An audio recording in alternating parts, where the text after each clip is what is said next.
Alright, so for this cocktail we're gonna need tequila, agave syrup, fresh lime juice, and fresh orange juice.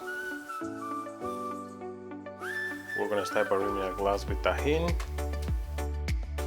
then ice into a mixing glass, 1 ounce of fresh lime juice, 2 ounces of fresh orange juice, half ounce of agave syrup, and 2 ounces of tequila. We're gonna shake and strain to fresh ice.